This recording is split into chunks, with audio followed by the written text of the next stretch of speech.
नमस्कार मित्रों, मैं शर्मिन कौशिक गुरुवंदना क्लासेस पर आपका हार्दिक स्वागत करता हूं, अभिनंदन करता हूं। आज पुनः मैं आपके सामने उपस्थित हूं। पूर्व में हमारा प्रॉफिट एंड लॉस चल रहा था, उसी का एक सेशन रह गया था। कुछ और विशेष प्रकार के क्वेश्चंस आज लेकर मैं आपके लिए आया हूं। आज जानते हैं वो विशेष प्रकार के क्वेश्चन किस प्रकार से किए जाते हैं।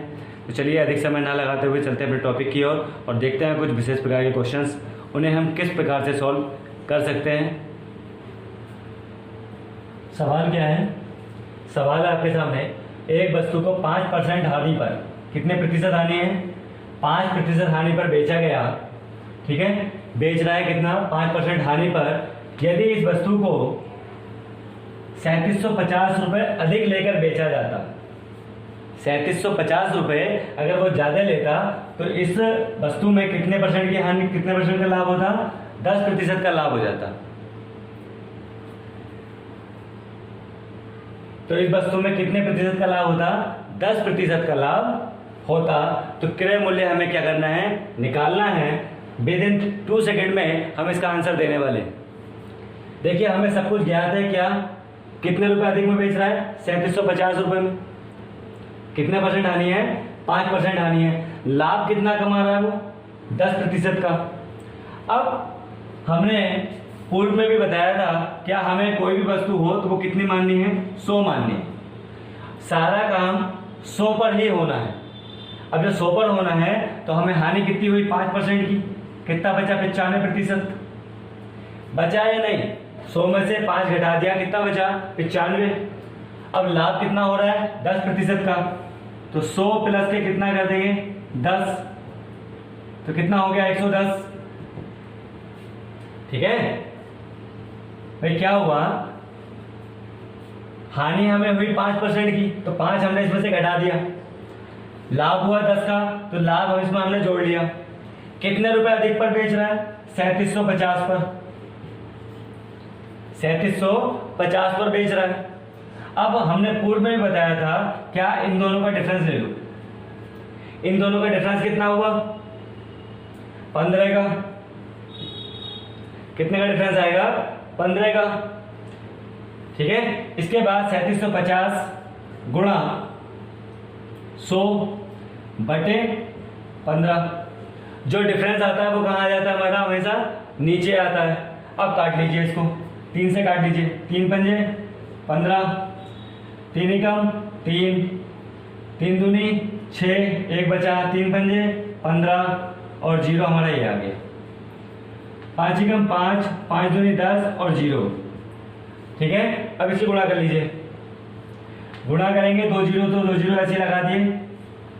इसके बाद 5 दूनी 10, 10 का सिफर ऐसे लगा 1, 2 दूनी 4 और 1 5 और 2 एकम 2, 25,000 हमारा आंसर आ गया। समझ में आ गया? इसी तरीके से अब ये दूसरा सवाल क्या कह रहा है? एक वस्तु को 5% लाभ पर बेची जाती है। कोई वस्तु है जो 5% लाभ पर बेची जा रही है। यदि इसे 10% कम मूल्य पर खरीद कर, अब देखो यहाँ पे क्या है, यहाँ पर अधिक था और यहाँ पे क्या कह रहा है वो? 10% कम मूल्य पर खरीदना है। यहाँ पर बेच रहा था और यहाँ पे खरीदना है। ठीक है, खरीद कर 612 रुपए अधिक, कितना? 612 रुपए अधिक लेकर बेचा जाता है। 612 रुपए को उसने प्रॉफिट कमा रहा है। ठीक है, 612 रुपए उसने ले लिए और उस वस्तु को बेच दिया, तो वस्तु में 20% का लाभ होता है। कितने प्रतिशत का लाभ हो रहा है? 20% का लाभ इस वस्तु में होने वाला है। अब वही काम हमें यहाँ करना है। क्या? 100 पे सारा खेल खेलना है। ठीक है, वस्तु कितने की थी? 100 की। लाभ कितने का हुआ? 5 का। 105 तो ये आ गया। इतनी बात समझ में आ गई? 100 की वस्तु थी, 5% लाभ हुआ, 105 आ गया। अब ये क्या कह रहा है? यदि वस्तु में, यदि इसे 10% कम कर दिया जाए, 10% क्या करना है? कम करना है, तो घटा दीजिए। 100 माइनस के 10 बराबर कितना बचा? 90। कितना बचा? 90। तो लाभ वस्तु को कितना हो रहा है? तो वस्तु को लाभ हो रहा है कितना? 20% का। अब कितने रुपए अधिक लेकर बेच रहा है वो? 612 रुपए। कितना? 612 अधिक है। अब देखिए हमें क्या करना है इसमें, हमें ये करना है 90 जो हानि हुई, ठीक है, हानि जो आ रही है वो ये ले लिया हमने 90, और लाभ कितना लेना है? 20%। कितने पे? 100 पर। 2 जीरो से 2 जीरो कट गए, कितने रुपए आ गए निकल के? 18 रुपए, ठीक है, यानी कि कितने रुपए आ गया इसमें निकल के? 18 रुपए आ गया। अब ये 18 रुपए किस में जोड़ देंगे? 90 रुपए में जोड़ेंगे। कितने में जोड़ेंगे? 90 रुपए में जोड़ेंगे। तो यहाँ लिख सकते हैं क्या? 100 प्लस 18 बराबर 108। कितना हो गया? 100 प्लस 18 बराबर 108। इन दोनों का क्या ले लेंगे? अंतर ले लेंगे। अंतर कितना आ गया? 3। अंतर कितना आ गया? 3। अब सारा खेल खेल लेंगे। अब आसान हो गया, इसे हम कर सकते हैं कैसे? 612 गुणा 100, अंतर कितना है? 3 का, काट लीजिए। 3 एकम 3, 3 दूनी 6, ठीक है, 1 में जाएगा नहीं तो क्या लगाएंगे? 0। यहाँ कितना हो गया? 12, 3 चौक 12, ठीक है। अब ये कितना आ गया? 204 तो ये था, कितने जीरो यहाँ पे? 2 जीरो यहाँ लगा दीजिए। ये आपका आंसर आ गया। विद इन 2 सेकेंड में निकालेंगे आप आंसर। विद इन 2 सेकेंड के अंदर अंदर आप आंसर दे रहे हैं, ठीक है। आगे बढ़ते हैं, कुछ और सवाल देखते हैं। अगला प्रश्न है, एक फल विक्रेता 40 रुपए में संतरे खरीदकर कितने रुपए में खरीद रहा है? 40 रुपए में। 36 रुपए में क्या कर रहा है? बेच रहा है। 40 रुपए में खरीदे, 36 में बेचे, हानि कितनी हुई? 4 संतरों के विक्रय मूल्य के बराबर हानि होती है। कितनी हानि होती है? 4 संतरों के विक्रय मूल्य के बराबर। यदि 4 संतरों के विक्रय मूल्य के बराबर हानि उसे हो रही है तो क्या निकालना है? हानि का प्रतिशत निकालना है। क्या निकालना है हमें इसमें? हानि का प्रतिशत निकालना है। तो हम क्या करेंगे, क्योंकि इसमें हानि भी क्लियर दे रखी है, विक्रय मूल्य भी दे रखा है, क्रय मूल्य भी दे रखा है, तो यहां लिख लेंगे क्या? क्रय मूल्य 40 रुपए, विक्रय मूल्य 36 रुपए, और हानि प्रतिशत कितना दिया हुआ है? 4%। हानि कितनी है? 4%। अगर ये हानि हमें इसमें नहीं दी होती तब हम इसमें क्या करते? दोनों का अंतर ले लेते। अगर हम दोनों का अंतर लेते तो भी कितना आता? 4% आता, यानी कि 4 रुपए की हमें क्या होती? हानि होती।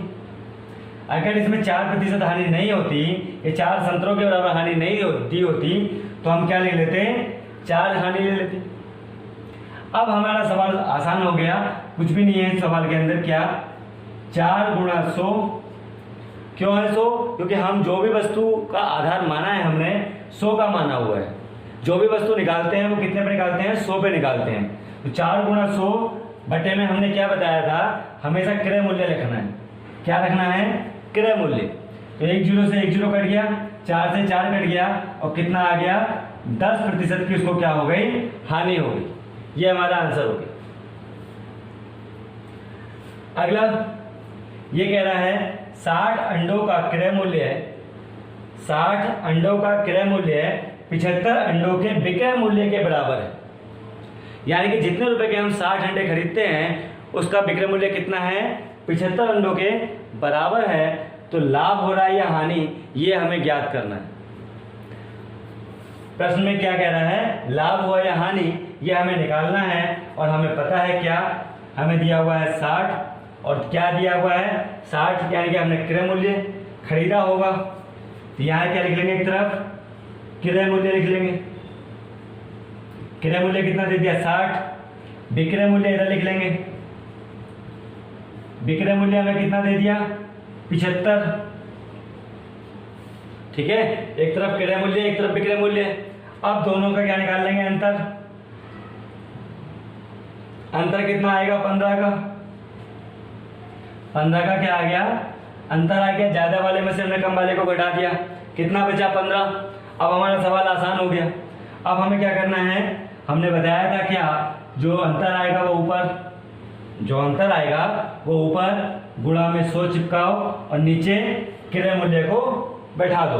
क्रय मूल्य कितना हो गया 60, 15 एकम 15, 15 चौका 60, ठीक है। 4 से काटिए, 4 एकम 4, 4 दूनी 8 और 4 पंजे 20, कितना हो गया 25% का लाभ हो गया, 25% का लाभ हुआ। अब हमें ये कैसे पता चला कि ये लाभ हुआ? लाभ हमें ऐसे पता चला, हमने वस्तु कितने में खरीदी थी 60 रुपए में, बेची कितने में थी 75 रुपए में, ठीक है। कम में खरीद के ज्यादा में बेचना क्या कहलाता है? लाभ कहलाता है। ज्यादा में खरीद कर कम में बेचना क्या कहलाता है? हानि कहलाती है। कुछ और सवाल देखते हैं। अगला सवाल क्या कहता है? अगला सवाल कह रहा है कोई व्यक्ति 10 रुपए में, कितने रुपए में? 10 रुपए में 11 संतरे खरीद कर, 10 रुपए में 11 संतरे खरीदता है, ठीक है। इसके बाद वही व्यक्ति है, कोई और व्यक्ति आ जाता है इसके अलावा, 11 रुपए में 10 संतरे बेचता है। 11 रुपए में कितने बेच रहा है? 10 संतरे बेच रहा है, और यहाँ पे 10 रुपए में कितने संतरे खरीद रहा है? 11 खरीद रहा है। तो अब क्या करेंगे हम इसमें? एक तरफ तो लिखेंगे क्रय मूल्य, क्या लिख लेंगे? क्रय मूल्य। दूसरी तरफ विक्रय मूल्य, ठीक है। अब कितने संतरे खरीद रहा है? 10 रुपए में 11, तो 10 और 11, ठीक है। यहां पे 11 और 10, तो यहां पे लिख लीजिए 11 और 10। जैसा सवाल बोल रहा है वैसे ही हमें नीचे लिख लेना है। अब मजे की बात क्या है? सवाल हो गया।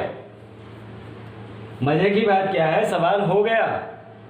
अब कैसे? जो ये हमारे दिया हुआ था वो हमने ऐसे लिख लिया जैसे इसमें था। अपना दिमाग का लॉजिक लगाना ही नहीं है हमें, तो जैसे उसने दिया वही हमने लिख लिया। 10 दे रहा है 10 दे दिया, 11 तो 11, 10 तो 10, 11 तो 11 और 10 तो 10, ठीक है। अब कुछ भी नहीं करना है, खाली हमें क्रॉस मल्टीप्लिकेशन कर देनी है। क्या? क्रॉस। 11 के साथ 11 को चिपका दो और 10 के साथ 10 को चिपका दो। क्या करा हमने इसमें? 11 गुणा 11, अब माइनस 10 गुणा 10, 10 गुणा 10 गुणा 100 बटे 100। समझ में आ गया इतना? अब इसको सॉल्व कर लीजिए। 11 की 11 से मल्टीप्लाई की कितना आया? 121, माइनस 10 की 10 से की कितना आया? 100, गुणा कितना आया? 100 बटे कितना आया? 100, ठीक है। अब इस 121 में से इस 100 को घटा दीजिए, कितना बचा? 21। कितना बचा? जब इस 121 में से 100 को हमने घटाया तो बचा 21, गुणा 100 बटे 100। 100 से 100 कट गया, कितने प्रतिशत आ गया? 21% आ गया। और क्या होगा? ये लाभ होगा। क्या होगा? लाभ होगा।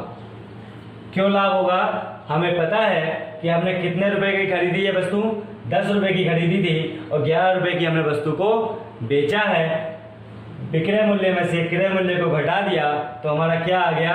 लाभ आ गया, क्योंकि विक्रय मूल्य हमारा ज्यादा था और क्रय मूल्य हमारा कम था। जब भी हम कभी कम में खरीद कर वस्तु को ज्यादा में बेचते हैं तो सदैव क्या होता है? लाभ होता है। तो समझ में आ गया होगा। इसी प्रकार का एक सवाल और देखते हैं। अगला प्रश्न क्या कह रहा है? अगला प्रश्न कह रहा है कोई व्यक्ति 15 रुपए में 6 आम खरीद कर, कितने रुपए में? 15 रुपए में कितने आम खरीद रहा है? वो 6 आम खरीद रहा है, ठीक है। 5 रुपए में 4 आम क्या कर रहा है? वो बेच रहा है। 15 के 6 खरीदे और 5 के 4 बेचता है। देखिए सीधा सीधा है, 15 यानी कि महंगे खरीद रहा है।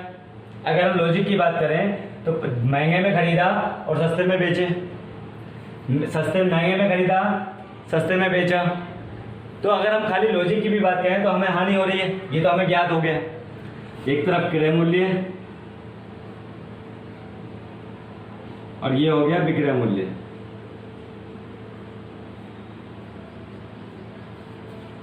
ठीक है। ये मूल्य हो गया, ये हमारी वस्तु हो गई। 6 आम खरीदे 15 रुपए में, 4 आम बेचे 5 रुपए में। अब कुछ नहीं करना है, वही सब प्रक्रिया अभी तक हम करते हुए आ रहे थे। ये और ये, ठीक है। तो हमने क्या किया, इन दोनों को ले लो पहले, 6 गुणा 5 माइनस 4 गुणा 15, ये हुआ आपका 6 गुणा 5 माइनस के 15 गुणा 4 गुणा 100 बटे 15 गुणा 4। ये जो विक्रय मूल्य है ये कहाँ ले लिया हमने, नीचे ले लिया, ठीक है। अब क्या किया, अब ये किया 30 माइनस के 60 गुणा 100 बटे 60, ठीक है। तो ये बचा हमारा माइनस के 30 गुणा 100 बटे 60, एक जीरो से एक जीरो कट गया, 3 एकम 3 और 3 दूनी 6, 2 एकम 2 और 2 पंजे 10 और 0 बराबर 50%। 50% क्योंकि यहाँ माइनस में आ रहा है, तो जब माइनस में आएगा जब कभी भी, तो कितने की हानि होगी, 50% की हानि। अगर ये प्लस में आता तो क्या होता, लाभ होता, क्योंकि यहाँ माइनस में है तो माइनस में क्या हो जाती है, हानि हो जाती है। मित्रों, क्लास आपको कैसी लगी? यदि क्लास अच्छी लगी हो तो लाइक और शेयर करना ना भूलें। यदि अभी आप मेरे चैनल पर नए हैं और अभी तक आपने बेल आइकन को नहीं दबाया है तो इस तरीके का एक आपको घंटी दिखाई देगी, इस बेल आइकन को जरूर प्रेस कर लें, जिससे मेरे वीडियोज़ की नोटिफिकेशन आप तक पहुंच सके। और आप मुझे फेसबुक पर भी ज्वाइन कर सकते हैं, इंस्टाग्राम पर भी जरूर ज्वाइन कर सकते हैं, ट्विटर पे भी आप मुझे ज्वाइन कर सकते हैं। आप मुझे सभी पर क्या कर सकते हैं, ज्वाइन कर सकते हैं। वीडियो के डिस्क्रिप्शन में आपको लिंक दे दिया जाएगा, जिससे आप मुझे वहाँ पर लाइक और फॉलो भी कर सकते हैं। कल फिर पुनः मुलाकात होगी आपसे एक नई वीडियो के साथ, तब तक के लिए जय हिंद।